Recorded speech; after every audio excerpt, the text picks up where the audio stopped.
ظلمتها. رح تحتاجوا فاصوليا حب، رح ننقعهم مع البيكنج صودا. أنا نقعتها شوي لأني بدي أسلقها بطنجرة الضغط الكهربائية.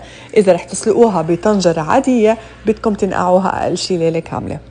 سلقتها لمدة 20 دقيقة بطنجرة الضغط الكهربائية وبعدين صارت عندي جاهزة.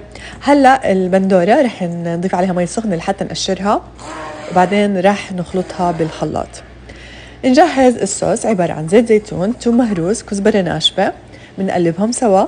بعدين رح نضيف رب البندورة ونقلبه شوي وبعدين رح نضيف عصير البندورة الفريش، وهذا هو سر نكهتها الطيبة. بنضيف شوية سكر وشوية ملح لحتى نوازن النكهات. بعدين رح نضيف مرقة لحمة، أنا عندي لحمة سلقتها من قبل، أي نوع لحمة أنتوا بتفضلوه.